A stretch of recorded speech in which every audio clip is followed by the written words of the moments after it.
Hi friends, welcome back to our channel. ఈరోజు మన వీడియోలో ఉసిరికాయతో పులిహోరని ఎలా చేసుకోవాలో చూపించబోతున్నానండి.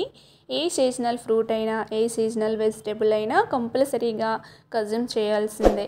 అదే చిన్నప్పటి నుండి కూడా పిల్లలకి అలవాటు చేయాలి. ప్రకృతి ఇచ్చే ప్రతి ఫలంలో కూడా సీజనల్గా మనలో వచ్చే మార్పులకి, చిన్న చిన్న ఇబ్బందులకి, హెల్త్ ప్రాబ్లమ్స్కి కూడా మంచి సొల్యూషన్ బెనిఫిట్స్ అనేవి దొరుకుతాయి అన్నమాట. సో ఇప్పుడు ఉసిరికాయతో పులిహోరని ఎలా ప్రిపేర్ చేసుకోవాలో చూసేద్దామండి. నేను ఇక్కడ 6 నుంచి 7 వరకు ఉసిరికాయలను తీసుకొని పిక్కని కట్ చేసుకున్నాను అనమాట. పిక్కని తీసేసి ఈ విధంగా కట్ చేసేసుకున్నాను. ఇలా కట్ చేసుకున్న వాటిని మిక్సీ జార్లోకి వేసుకొని మీ టేస్ట్ సరిపడే సాల్ట్, చిటికెడు పసుపుని వేసుకోవాలి. ఇలా వేసుకున్న తర్వాత మెత్తని పేస్ట్లా ఈ విధంగా గ్రైండ్ చేసుకోవాలన్నమాట. ఇలా గ్రైండ్ చేసుకున్న తర్వాత వీటిని పక్కన పెట్టేసుకుందాము. ఇప్పుడు స్టవ్ ఆన్ చేసుకుని స్టవ్ పైన కడాయిని పెట్టేసుకుని ఇందులోకి 2 లేదా 3 టేబుల్ స్పూన్ వరకు ఆయిల్ని యాడ్ చేసుకోవాలన్నమాట. ఆయిల్ కొంచెం హీట్ ఎక్కిన తర్వాత అర స్పూన్ ఆవాలు, అర స్పూన్ వరకు జీలకర్రని యాడ్ చేసుకోవాలి. అలాగే పల్లీలు అనేవి ఒక 3 టేబుల్ స్పూన్ వరకు తీసేసుకోండి. మీకు కొంచెం పల్లీలు రైస్ తినేటప్పుడు ఎక్కువగా పంటకి తగులుతూ ఉండాలి అనిపించేటప్పుడు 4 టేబుల్ స్పూన్ వరకు కూడా యాడ్ చేసుకోవచ్చు. అలాగే కొంచెం కరివేపాకుని తీసేసుకొని ఫ్రై చేసుకోండి. ఇలా ఫ్రై అయిన తర్వాత ఒక 3 నుంచి 4 వరకు ఎండుమిర్చిని మధ్యలోకి కట్ చేసుకొని వేసేసుకోవాలి.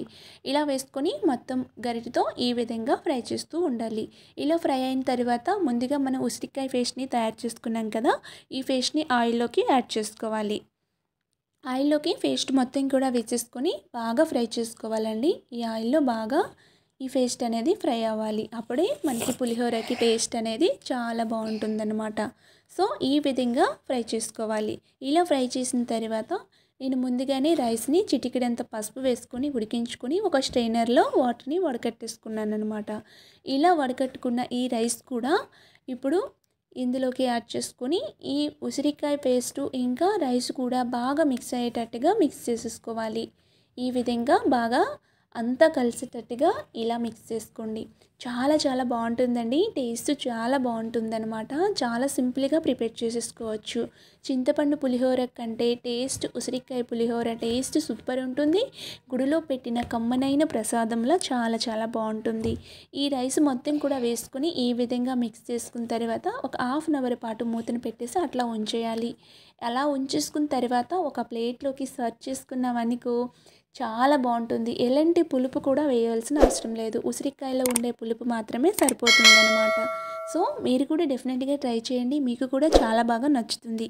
ఈ వీడియో మీకు యూజ్ఫుల్ అనిపించింది అనుకుంటే ఒక లైక్ చేసి, షేర్ చేసి, సబ్స్క్రైబ్ చేసుకోండి. పక్కనే ఉన్న బెల్ బటన్ని క్లిక్ చేయండి. Thank you for watching friends.